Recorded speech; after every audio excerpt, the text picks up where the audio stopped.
Welcome to 3-Inning Fan, the podcast with me, Kelley Franco. We have a tremendous show coming up today. I'm really excited about it. We are going to talk about the Mets and how I honestly think this is their moment. And we're going to talk about the Yankees and cardiac Clay.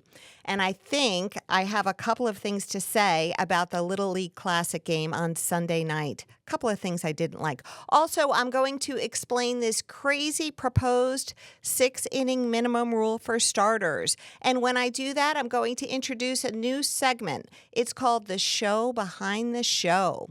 With The Show Behind the Show, we will explore some of the backroom rationales that clubs or Major League Baseball takes into consideration in making certain decisions. Like with the 6-inning rule, I think there are some other reasons. And also on another topic, why the Pirates could shut down Paul Skenes before the end of the season. If you're new to me, thank you for joining me. My full name is Kelley Franco Troop, but all my friends still call me Kelley Franco. I have my own baseball media business. That's 3-Inning Fan, LLC. And I'm not indebted to anyone. I also don't create fake controversies to generate clicks. I just try to call it as I see it. I'm a practicing attorney by day, and you'll occasionally hear the lawyer in me shine through with legal insights, cynicism, or occasional references to heavy drinking. You can find me on social media at 3-Inning Fan. That's all one word on X and Instagram. And 3 words, 3-Inning Fan on Facebook or YouTube. The nicest thing you can do for me doesn't cost a dime. It's just hitting that subscribe button on YouTube or that follow button on Apple or Spotify. If you follow this podcast, let me know in the comments so I can thank you. So let's talk some baseball, and I do want to start out with the Mets. They had a good chance to sweep the Marlins last weekend, but they didn't. The Marlins are a subpar team that somehow turn into the 27 Yankees every time they play the Mets. The Mets have squandered their soft August, which consisted of playing until Sunday the Angels, the Cardinals, the Rockies, the Mariners, the A's, and the Marlins. The only good team here was the Mariners, and even they have gone on a 5-game losing streak and then some after they swept the Mets. During this period of playing mostly subpar teams, the Mets were 7-9. Here's the deal. The Mets can do this. I really think that this is their moment. They have a chance at the 3rd wild card spot. And if you look at the last 2 years, the NL pennant has been won by wild card teams. The Phillies in 2022 with 87 wins and the D-backs in 2023 with 84 wins. And look at the competition for that 3rd spot. The Mets are better than the Cardinals.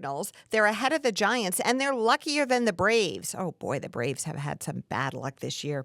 I know that the Mets' focus was supposed to be 2025, but the team has been to the postseason 10 times since 1962, okay? That was 62 years ago, because I know I have some listeners who are like, yeah, 1962, that wasn't that long ago. Yes, it was. It was 62 years ago. So they have a chance this year. They need to make it happen. You can't focus on next year because, you know what? You never know what's going to happen next year. This is the time. So what do they need to do? First, there's an issue with Mets pitching, and that issue is walking. Oh, yeah, they're walking. The Mets pitchers have walked more batters than any other NL team, and they're only surpassed in MLB by the White Sox, which might actually be a minor league team. I don't know. I have to go check. Anyway, the walks have consequences. In Sunday's game against the Marlins, Reed Garrett walked 3 straight Marlins that led to a game-winning rally in the 8th. The Mets also lead the NL in hit batsmen with 79. Interestingly, the Yankees have 76. They lead the AL with that. And the Mets lead MLB in wild pitches with 52. The Mets are giving runs away. We've got some leaks here that could be fixed. They need to fix these leaks and in their pitching. The bullpen needs to firm up, and Dedniel Nunez is making a rehab start in Syracuse, so that's good. He's a reinforcement that will be welcome when he joins the team. The starters need to go longer, and I think Mendoza has been stretching them out, so that's a good thing. It'll take a little load off the pen. Hat tip to Luis Severino on Saturday with his complete game. That was amazing. Isn't it funny now how complete games are kind of lauded as if they were a no-hitter or a perfect game? Times have changed. Offensively, we're talking about the things the Mets need to do here, so let's pick on the offense too. Nimmo, J.D. Martinez, and Alonso need to heat up. Nimmo, thankfully, is not hurt after that spectacular catch he made in the field on Sunday. J.D. Martinez hit a homer Monday night against the Orioles and last night against the Orioles, so maybe he's turning things around. And Pete Alonso, 0 for 3 last night with a strikeout. We keep saying there's time, but the reality is that time is frittering away. So the moment is now. The Mets have surpassed all expectations to stay in the race this year for this long. Don't let it get away. They have so far split this week against the Orioles, and if they can take today's game, it's Wednesday right now and it's a day game, if they can take today's game and take that series, I think that would really be significant, and it would help out the Yankees. After the Orioles, the Mets go on another West Coast road trip. They're going to be seeing the Padres, who are so hot, and the D-backs, who are so hot. They might as well be walking on the sun.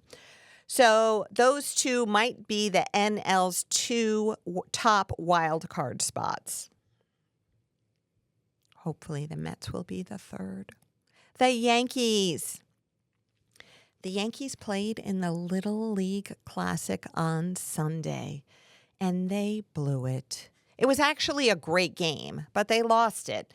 And then on Monday, I had to listen to all the warm, fuzzy talk about the Sunday Classic Little League game and how touching it was to see all the kids and how great Judge was with the children and how cute Jazz Chisholm was in the stands and, the little kids asked questions to Garrett Cole. And you know what? I honestly wasn't feeling that warm and fuzzy about it. Maybe I was crabby because they lost. I will allow for that possibility. But you know what? I don't mean to sound like a jerk. Yes, it's a beautiful field. It's a wonderful tradition. I like that they do it. They should definitely do it every year. It's nice to have the kids there. But the thing is, I just thought the broadcast was a little bit overproduced and honestly, too many in-game interviews and just a little bit cutesy. It was announced that the Mets and the Mariners would be facing off in the Little League Classic next year, which gives me a whole nother opportunity to get crabby all over again. Okay, so back to the game. Clay Holmes blew the Sunday night Little League Classic. The Yankees took a 1-0 lead into the bottom of the ninth, and then Holmes allowed the Tigers to tie it. And then the Tigers eventually won in 10 with Mark Leiter on the mound. It was Holmes' 10th blown save in the season, which is the most in MLB. Now, the issue with Holmes partially is that he's a contact pitcher, and he's not a pitcher who misses bats. And I like contact pitching in starters, but for relievers, especially closers, those guys who are going to go out and hopefully just face 3 batters, you want someone who misses bats. He's just not that kind of guy. And when the ball gets put in play, when it's on contact, things can happen. So Holmes has been excellent. He didn't give up an earned run in April. He also didn't give up one in March, but that was only 3 games. But still, so he didn't give up an earned run in March. He didn't give one up in April. And in May, he only gave up 4. And that was all in one game. And since then, June, and since then, he has started to decline. And in fairness, he did pitch well last night against the Guardians. But you know what? The Yankees needed a closer at the deadline. Everybody knew it, and they didn't get it. So keep the heart attack pills handy because Clay Holmes is the guy we are going with. Holmes obviously has the ability to be effective. Don't forget, last year he was 24 for 27 in save opportunities. But Yankee fans, let me tell you what you already know. Clay Holmes will lose a playoff game this year. As a side note, I am constantly hearkening back in kind of like a reverie. I hearken back in my mind to Mariano Rivera. And I think really just about how spoiled we were for those years because games were 8 innings long. They weren't 9 innings long. Games were 8 innings long. And that was a tremendous amount of leverage. And it's never, ever coming back. In an interesting parallel, the Orioles, like the Yankees, and the Orioles being the Yankees' AL East rivals right now, they also have a closer situation, or should I say a former closer situation, with Craig Kimbrell. He has blown 6 saves. He's having a rough second half, and I'm not really sure they're even using him as a closer anymore. Without a strong closer, in my opinion, a team can get to the playoffs, but they will not advance very far in the playoffs. Also in that Little League Classic game, the Yankees brought up the Martian, Jason Dominguez. He was there for that game only. The teams were allowed to have 27 guys instead of 26, so he was their extra. He went 0 for 4 with 3 strikeouts. And also, he had a delayed throw home in the 10th inning when the Tigers scored the winning run. So that was kind of bad because if he hadn't, it was almost like a double clutch. And if he hadn't done that kind of sort of double clutch, that guy might have been out at the plate and it could have made a difference in that game. But you know what? It was a flame-out performance, let's be honest. But these things take time, and when these guys are young, we got to give them a chance. Jazz Chisholm, the only gem of the Yankee trade deadline, is suffering from a UCL sprain. He's confident he won't need surgery, and he'll be back after his 10-day stint on the IL. What could possibly go wrong? Okay. Let's take a look at this 6-inning rule. You may have heard about it in the press last week. Jesse Rogers of ESPN reported last week that MLB is considering implementing a new rule requiring starting pitchers to stay in the game for at least 6 innings for each outing. Exceptions would be made, and nothing is in stone, but hypothetically, a pitcher could be pulled prior to completing 6 innings if 1, he has thrown 100 pitches, 2, he has given up 4 or more earned runs, 3, he gets injured with subsequent stay on the IL as proof. MLB wants starters to spend more time on the mound. It also wants pitchers to spend less time on the IL or under the knife. And lastly, it would like to see fewer strikeouts and more contact pitching.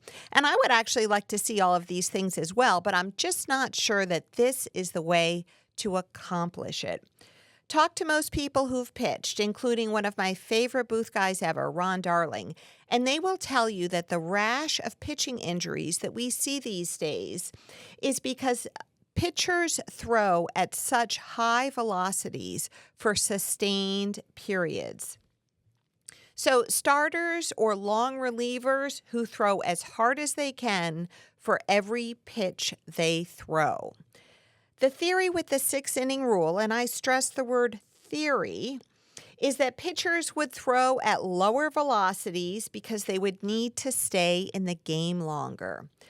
Throwing at lower velocities, again, this is the theory, would mean fewer pitching injuries, fewer strikeouts, and more contact hitting. So would it work? I doubt it. It doesn't seem likely that pitchers are just going to start throwing slower. So I don't think it's going to work to accomplish the goals that MLB wants to accomplish, including curbing the injuries and getting pitchers to pitch more to contact and seeing fewer strikeouts. I think if it had a chance to work, it would take time. And by time, I mean like a decade, and I'm not exaggerating. because what needs to happen is, well, let's look at the worst case scenario first. If you flip the switch and all of a sudden implement this quickly, pitchers aren't going to be able to adjust. Like I said, they're not just going to start throwing slower. A rule like this would have to start at the very lowest rungs of the game to give the pitchers time to adapt, kind of like they did with the pitch clock. If you start it at the very low levels, pitchers have time to adapt and they'll be used to it by the time they get to Major League Baseball. And also, if you started it at the very lowest rungs of the game and phased it in, then the clubs would have a chance to have their scouts modify their scouting methods that they use to allow for this new type of pitcher that needs to evolve. And again, of course, it's not really totally a new type of pitcher. It's more like going back to the old-timey kind of pitcher. So that's how it ought to be implemented, if it's implemented. But should it be implemented? No. I don't like this rule. It reeks of overregulation, and as we say in the law, it's arbitrary and capricious. I just don't think it works because I don't see pitchers consciously deciding, hey, I think I'll start throwing slower. And I don't like the mandatory IL stay if a manager pulls a pitcher due to injuries or due to a physical condition. If part of the intent is to keep pitchers healthy and cut down on pitching injuries, this aspect of the rule could backfire because a pitcher might stay in the game even if he's feeling some fatigue or discomfort because he doesn't want a mandatory IL stint if he gets pulled. And so we won't actually know if he's just got fatigue or if something's really wrong with him. And now the show behind the show, my new segment that highlights my personal insights into the game. What do I think is the real reason for the proposed 6-inning rule? Because face it, if clubs wanted to keep their starters in for 6 innings, they could do it right now. Here's what I think. Clubs are scared to keep their starters in too long because they don't want to look like they are overusing their pitchers. There are these new unwritten rules of the game that limit pitch counts, and we're living in an age where players and their agents are starting to dictate the rules of their usage. You might like that or you might not like it, but that's not the point. The point is, if there's a fiat from Major League Baseball that mandates that clubs keep their starters in for 6 innings, it takes the clubs off the hook in terms of making that decision. They don't have to be the bad guy.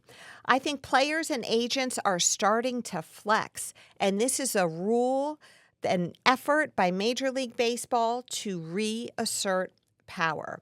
And we saw it just last week or a couple of weeks ago with Garrett Crochet and his rules about his usage. And we saw it last year with Josh Hader and his rules about his usage. I think this is an effort to take back power. Now, the Players Union will be against it because it won't want an arbitrary rule that will make their pitchers stay in for 6 innings. But the commissioner has the power to enact certain rules without the Players Union's consent. How will MLB try to sell it to the Players Union and the public? The 6-inning rule will be packaged and sold as an effort to restore the prestige of the starting pitcher. So when you hear that phrase, the prestige of the starting pitcher, know that probably some marketing firm came up with it. But I do believe we can incentivize pitcher durability through rule changes. And as a side note, the best proposal I've ever heard on this is the double hook. Here's the double hook proposal. A team loses the DH when the starting pitcher comes out, or if he comes out before a threshold is attained, like, say, 6 innings. Now, some people, maybe even you, think it's gimmicky, but I like it. The double hook would incentivize teams to keep their starter in longer, which may encourage teams to value the durability of a starter and encourage starters to pitch to contact instead of throwing gas for strikeouts with every batter.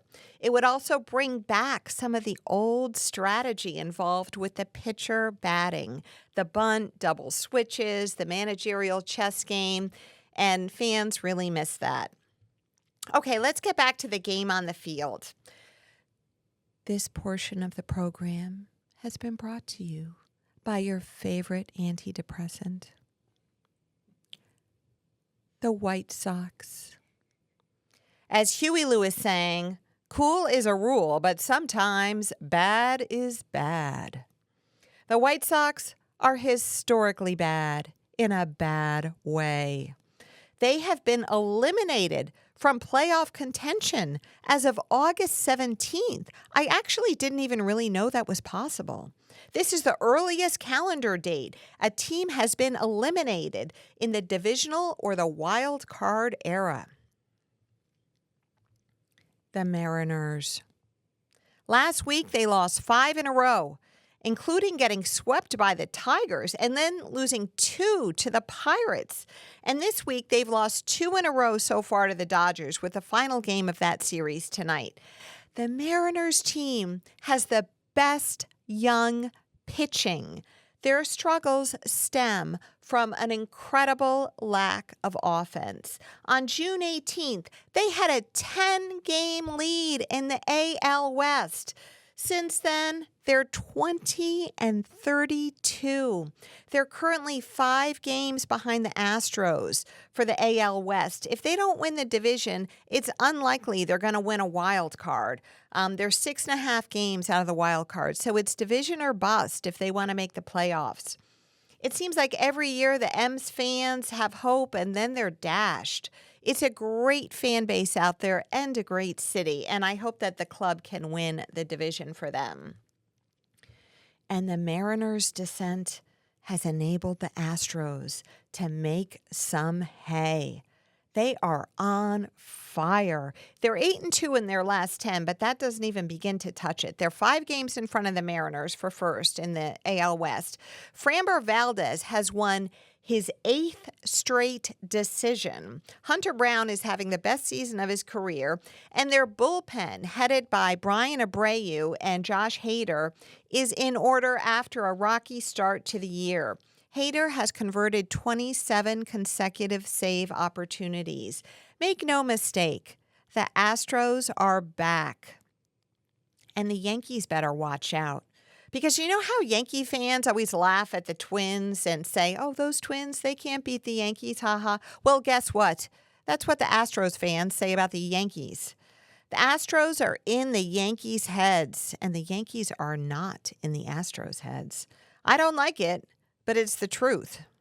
The Astros have had their number. They've also had their signs, especially in 2017, and it's hard to forget the cheating. Even if hardly any of those players are on the current team, it's hard to forget. The Pirates. They have lost 10 in a row. They lost 10 in a row from April 4th to 11th. Granted, they had to play the D-backs, the Padres, the Dodgers, then the Padres again in that span. But the odds are good that the Pirates are out of it. Sorry.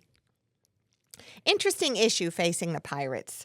And it was brought to light by Ken Rosenthal, who wrote a great piece in The Athletic, which you should read. The question is, now that the Pirates are out of it, will they shut down phenom Paul Skenes? There's an obvious reason, and there's a less obvious reason. Obvious. The club could say they need to shut down Paul Skenes to protect his health and preserve his promising future. Less obvious, and this is the show behind the show. Shutting Skenes down now may impact his chances of finishing first or second in the NL Rookie of the Year voting. Why is that important? And this is what Ken Rosenthal's piece was about. If he were to finish first or second in Rookie of the Year, he would gain a full year of service time. This is a rule from the 2022 collective bargaining agreement designed to prevent service time manipulation. It states that if a player is a top 2 finisher in Rookie of the Year voting, he gets a full year of service time, regardless of how many days he spent in the major leagues that year. So what's the difference? If Skenes were to log this year as a year of service time, the Pirates could only have him for 5 more years instead of 6. If Skenes turns out to be the megastar so many people think he will be, this is an enormous difference, especially for a small market club like the Pirates, who would have little chance of signing him once he's an unrestricted free agent. And if you're wondering whether the Pirates would at least get an extra draft pick under the prospect promotion incentive I discussed last week if Skenes won Rookie of the Year, the answer is no. And that's because under that program, the rookie had to have been on the opening day roster or brought up within 2 weeks of opening day. And Skenes wasn't brought up until May 11th. The Pirates are at risk of losing a whole year of Skenes without draft pick compensation. So there's definitely a temptation to reduce Skenes' innings or shut him down altogether. I'm sure the Pirates ownership is thinking about it, and the Players Union is watching. Let's close it up with our closer. What's good to eat while watching the ball game? It's that time of year. There's one thing in our gardens, zucchini, and we were no exception. Our upstate New York garden had 1 million zucchini in it when we went last weekend, and I'm having a blast cooking with it. I have made the most delicious zucchini quiche from Taste of Home magazine, but forwarded to me by my follower, Baseball Dude TX1. Thanks, dude. It was so good that I made 2 for the freezer. I have fried zucchini just like my mama used to do and layered it with Parmesan cheese, salt and pepper, and eaten it with a huge hunk of bread. I've also roasted the zucchini, given away the zucchini, conducted a symphony with the zucchini, hit for a cycle with the zucchini, assailed predators with the zucchini, and I now rule a small Peruvian village because I have overtaken it with zucchini. Thanks for tuning in, everyone. And remember, with a zucchini, there's nothing you can't do. See you next week.